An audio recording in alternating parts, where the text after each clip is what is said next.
Mesdames et messieurs, bonjour et bienvenue dans ce journal au sommaire. Référendum constitutionnel. Le oui l'emporte avec plus de 80% des suffrages. Ce sont les résultats provisoires globaux annoncés par le ministère de l'Administration du territoire et de la décentralisation. Vous entendrez dès l'ouverture de ce journal le ministre Ibrahima Khalil Condé.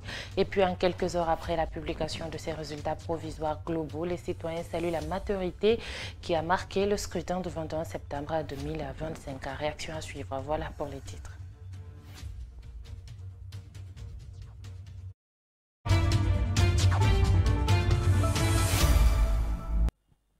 Encore une fois, bonjour et bienvenue. Le ministre de l'Administration du territoire, Ibrahima Khalil Condé, a rendu public les résultats provisoires du référendum constitutionnel de dimanche. Le oui l'emporte avec 89% des voix pour un taux de participation de 86%. La Cour suprême devra maintenant examiner et confirmer ces résultats au terme d'un processus qui a nourri le débat politique. Un reportage signé Germaine Mansaré. 3 jours seulement après le référendum constitutionnel du 21 septembre, le ministère de l'Administration du territoire et de la décentralisation MATD a annoncé les résultats provisoires le mardi 23 septembre. Total inscrit 6 768 458. Total votant sur la liste d'émargement 5 833 464. Total votant par dérogation 118 343, total votant 5 951 807. Taux de participation 86,42%. Total bulletin nul 205 480.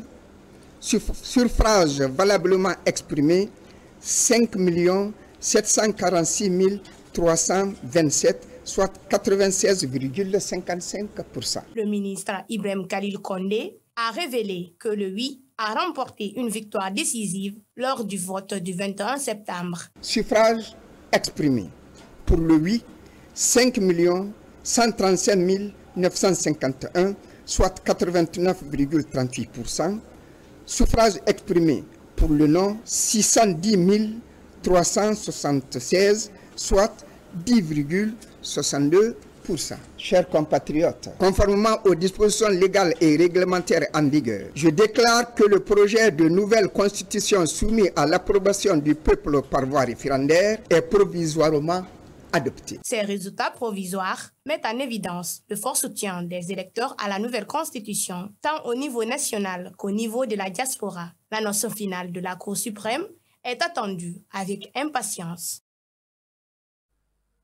À la suite de la publication de ces résultats, le Premier ministre Amadou Ouriba a félicité l'ensemble des acteurs impliqués dans le processus et salué la maturité dont ont fait preuve les électeurs le 21 septembre. Il a souligné qu'il s'agit d'une étape importante ouvrant la voie aux prochaines échéances électorales prévues en 2025. C'est un reportage à Dansou Baïlou-Baldé. Une communication axée sur le déroulement du scrutin référendaire du 21 septembre 2025. Le Premier ministre Amadou Ouriba remercie les acteurs impliqués dans le processus pour le travail de chacun. Le oui l'a emporté avec 89,38% contre 10,62% pour le non. Le chef du gouvernement souligne que cette victoire n'est pas contre un camp, c'est pourquoi il encourage ceux qui ont voté pour le non. Le oui n'est pas la victoire d'un camp contre un autre, mais celle de la Guinée tout entière. À ceux qui ont voté non, nous leur disons, votre voix compte également. Le dialogue et la réconciliation resteront au cœur de l'action du gouvernement. L'État tel que nous l'envisageons et tel que nous le souhaitons doit disposer de contre-pouvoirs efficaces, indispensable pour la construction d'une démocratie enracinée et pour le respect des engagements constitutionnels pour lesquels l'ensemble des acteurs devront en faire leur viatique pour l'action publique. L'adoption de la nouvelle constitution va ouvrir la voie aux autres élections pour le retour définitif à l'ordre constitutionnel en 2025. Le Premier ministre, interrogé sur la question, rassure que les engagements pris pour la tenue des échéances électorales seront respectés. Le président de la République avait déjà indiqué dès le début de l'année 2025 que l'année 2025 sera une année électorale. Le référendum constitutionnel est une consultation du peuple de Guinée. On vient de franchir cette étape. Donc les élections seront programmées pour cette année, Inch'Allah. Le Premier ministre Amadou Riba fait cette communication au lendemain de la publication des résultats provisoires du référendum constitutionnel. Interrogé sur une éventuelle démission de son gouvernement après l'adoption de la nouvelle constitution, le Premier ministre a répondu que le texte soumis ne prévoit nullement une telle disposition. Il s'exprime au micro d'Ansou Bailo Baldé. Vous savez, à partir du moment où on adopte la constitution, il faut se conformer aux principes édictés par cette constitution qui devra être promulguée le plus rapidement possible après un passage de 72 heures au niveau de la Cour suprême. Et en aucun article de cette présente constitution, il n'est dit que le gouvernement doit démissionner. Ce n'est pas une modification constitutionnelle, c'est un référendum constitutionnel pour l'adoption d'une nouvelle constitution pour la République de Guinée. Je sais que beaucoup, ou certains, si je dis beaucoup, ce serait un peu exagéré de ma part, je crois que certains voudraient qu'il y ait des changements perpétuels, mais nous recherchons la stabilité, la stabilité, la stabilité. Et cette stabilité doit être adossée par le respect scrupuleux des règles démocratiques, des règles constitutionnelles et dans une vision très ouverte et constructive du présent et du futur. Les questions éternelles de changement de poste, je pense qu'il faut que nous revisitons les paradigmes pour se rendre compte que le principe de la stabilité, dans une logique de cohérence absolue, est l'axe majeur de l'action publique que nous entendons mener. Je ne dis pas qu'il n'y aura pas à un moment donné des changements, c'est tout à fait nécessaire, mais ce sera lorsque le moment sera là et en fonction du pouvoir discrétionnaire du président de la République.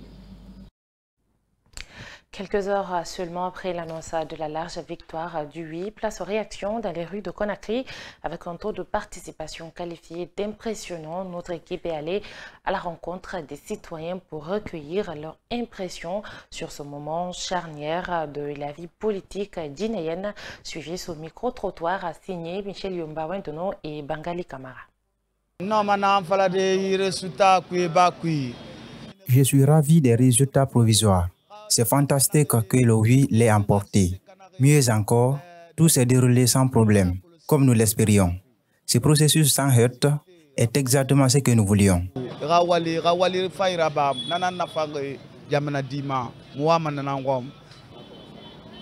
Je suis satisfaite pour ça, parce que j'ai voté. J'ai vu beaucoup de personnes aussi qui sont votées. Donc, moi quand même, j'ai mis oui. Donc, je suis satisfait quand même.